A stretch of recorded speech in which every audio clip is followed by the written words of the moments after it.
Да,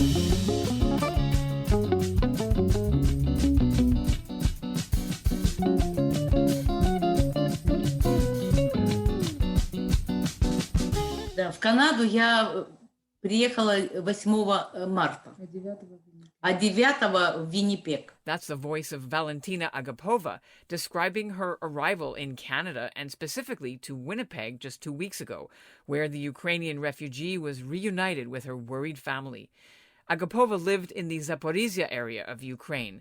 That's the site of Europe's biggest nuclear power plant, the one that came under attack early in the Russian invasion. It was all over the news. Valentyna was there. She's 67 and she's a widow, and she stayed in a bomb shelter for 4 days on the phone with her frantic family, and they kept begging her to try to get out of Ukraine while she could and somehow get to Winnipeg. Her family's been living in Winnipeg since 2017. They grew up in Ukraine, they immigrated to Israel and lived there for many years, and then came to Canada and to Winnipeg's Jewish Federation as part of an outreach program called GrowWinnipeg that's been bringing Jewish or Jewish-identifying families to the city for over 25 years. The story of Valentyna's escape is incredible. She doesn't speak English or Polish. She relied on the kindness of strangers to help her along the way. Вы настолько гостеприимны, как и Польша. Saying that the Canadian people are so warm and wonderful and welcoming, just like the Polish people. And it warms her heart to be here and to experience that. I'm Ellen Besner, and this is what Jewish Canada sounds like for Tuesday, March the 23rd, 2022. Welcome to the CJN Daily, sponsored by Metropia.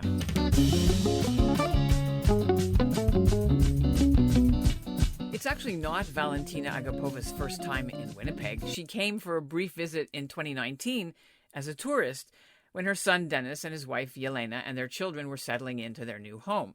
That same tourist visa helped her to escape Ukraine this time. Canada is accepting refugees to stay here for 3 years temporarily. Agapova says she doesn't want to go back, even though she left behind her apartment, her career as a hairstylist, everything she owns, except for what she could fit into one backpack that she carried with her on her 1,000-kilometer escape to safety. First by train to Lviv, then by bus to a warehouse near the Polish border, where she slept on the floor and then in the middle of the night walked the rest of the way by foot into Poland. Coming up, Valentyna will be here to describe her experience.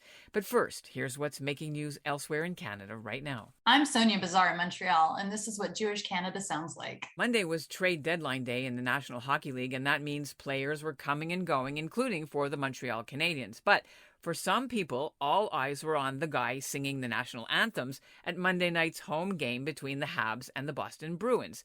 It was cantor Gideon Zellemeyer of the Shara Shamayim Synagogue. He's well known for singing backup vocals on Leonard Cohen's last album. He even won a Grammy for it.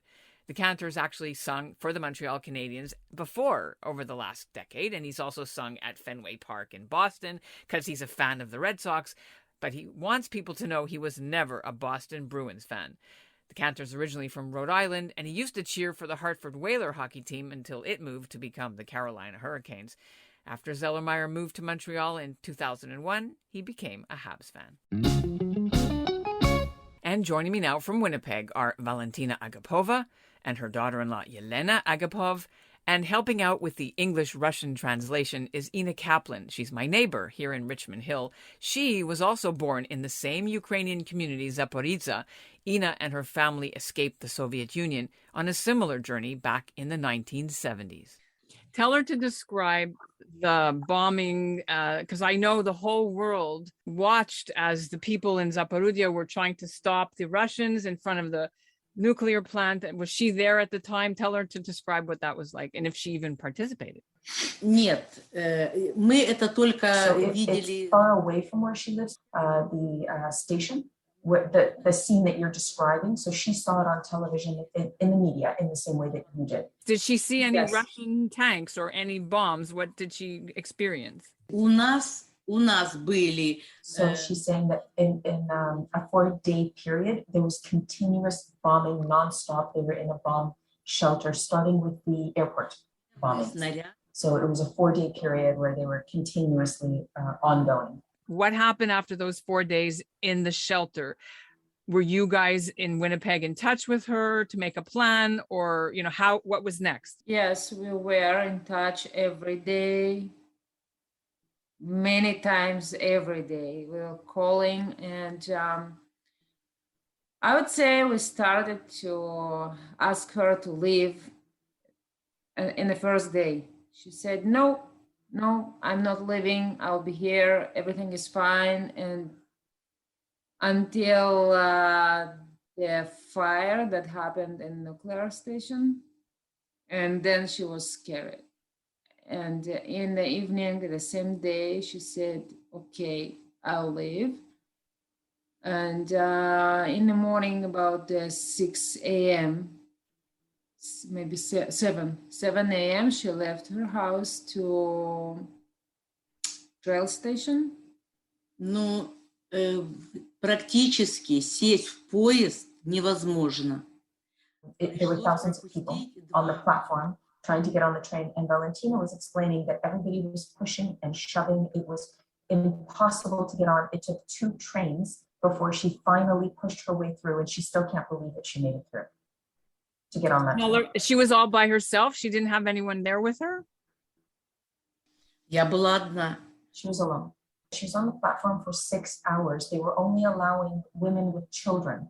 So wherever there was a child and a mother, they were brought on board. But individuals like herself were not allowed, and they were pushed away. She said she was beaten. She was pulled by her hair to pull her back so that she wouldn't get on the train. And she said it's just a miracle that she pushed her way through and got on a train. But that took 6 hours. Who pulled her back? Who? The Ukrainian train people? Мужья этих жен. The husbands of the women with the children. Да. And on the train, вагоне. Instead of 57 people in one wagon, there were, сколько еще раз скажи? 250. There were 250. So she was in one of those where, there were 15 people crowded into a space where it was meant for 4 people on that train. Another problem was that on that platform, she was carrying a small bottle of water. It's all she had with her. And it was knocked out of her hands as she was pushing and shoving to get on the train. So when she did get on the train, she had no food, no water, and it was a full day before they would get to the next station. And all they had on the train available was boiled water, but you had to have your own container to put it in. She had no cup, she had no bottle, she had nothing. So she waited for other people to finish their water so that she could take the container or cup and go get herself some of that boiling water. So then she got to Lviv, and then she flew right directly to Warsaw? В Львове было очень много волонтеров, Lots of volunteers. и предоставили бесплатные пригороды. So the bus took them to an area close to the border at 6 or 7 p.m. and said in the morning at 6 a.m. there will be another bus that will take you to the border. Okay. So she stayed outside for 12 hours? Нам предоставили. So they took them to a warehouse with a cement floor and gave them blankets to lay out on the cement floor to sleep on. Did they feed them at least when they were there? So everybody got a sausage when they got off the train and onto the buses, one sausage. And then they went to the warehouse. They had tea. So she was afraid to eat and drink also because she wasn't sure where she was being taken. They weren't told. So they're getting on these buses. They were given a sausage and they could have tea or coffee.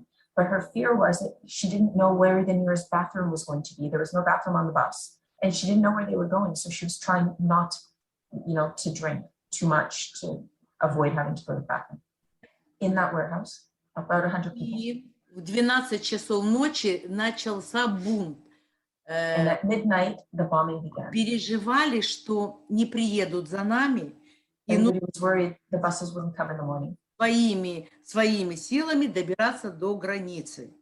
And they thought that they would have to get to the border on their own. Some people started walking at midnight. 3 часа. She didn't leave till 3 in the morning. So she walked also.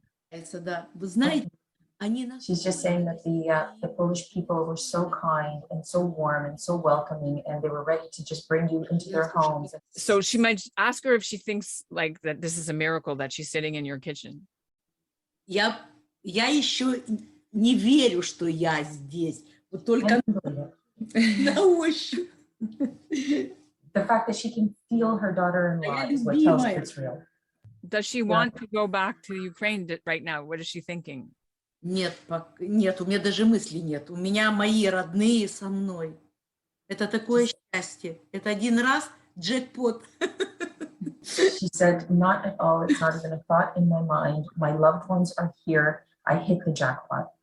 Does it matter to your mother how the Jewish side of how the community's adopted? I mean, it doesn't really matter to her, right, at all. Like, but it's something that she got help no matter that she's not Jewish. Like, how does that feel for her, you know? Well, she was very excited. She didn't expect to get any. Я не ожидала. She didn't expect such attention and such kind warmth from the Jewish Community Center to Canadians in general. Tell her that it's been an honor to meet her and welcome to Canada. And I hope that we stay in touch. I will stay in touch with you. Вам большое спасибо. Большое спасибо. And that's what Jewish Canada sounds like for this episode of the CJN Daily, sponsored by Metropia. Integrity, community, quality, and customer care. Today's listener shout-out goes to Wendy Mendel of Montreal. And we'll end the episode with a special treat for you. We've got Cantor Zellermeyer's renditions of the national anthems. The audio is courtesy of Sportsnet.